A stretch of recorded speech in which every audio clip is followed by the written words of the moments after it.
Évangile de Jésus-Christ selon saint Matthieu. En ces jours-là, paraît Jean le Baptiste qui proclame dans le désert de Judée « Convertissez-vous, car le royaume des cieux est tout proche ». Jean est celui que désignait la parole transmise par le prophète Isaïe. À travers le désert, une voix crie « Préparez le chemin du Seigneur, aplanissez sa route ». Jean portait un vêtement de poil de chameau et une ceinture de cuir autour des reins. Il se nourrissait de sauterelles et de miel sauvage.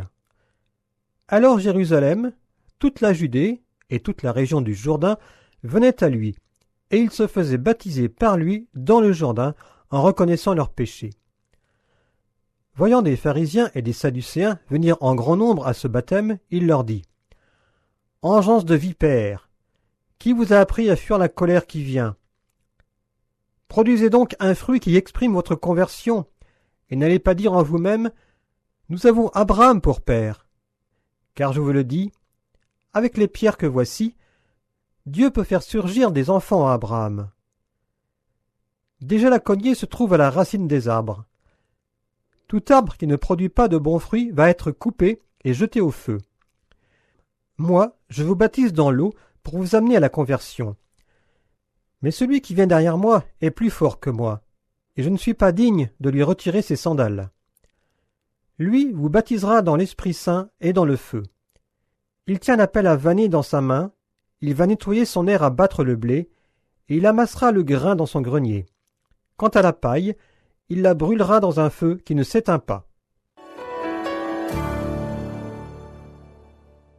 Sur le chemin de l'Avent, nous retrouvons donc la grande figure du prophète Saint Jean-Baptiste. En ces jours-là parut Jean le Baptiste.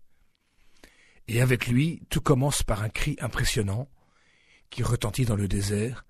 Le royaume de Dieu est tout proche, convertissez-vous.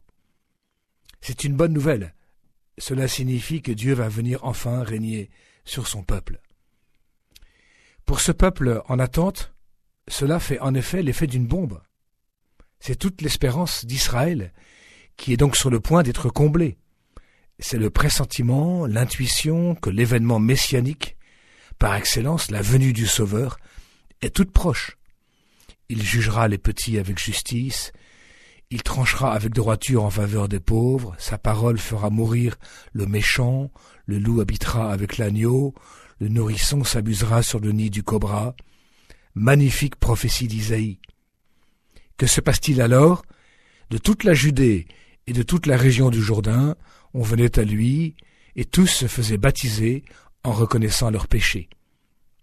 Il y a donc un extraordinaire mouvement de conversion, qui prépare immédiatement la venue du Messie, que Jean-Baptiste désignera quelque temps plus tard.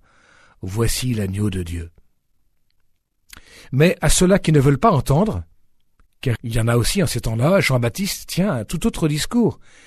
Il s'adresse à ceux qui, se sachant de la descendance d'Abraham, estiment ne pas avoir besoin de conversion.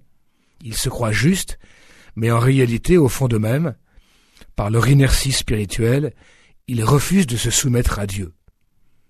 Jean les désigne par une expression qui n'a rien de rassurant, engeance de vipères.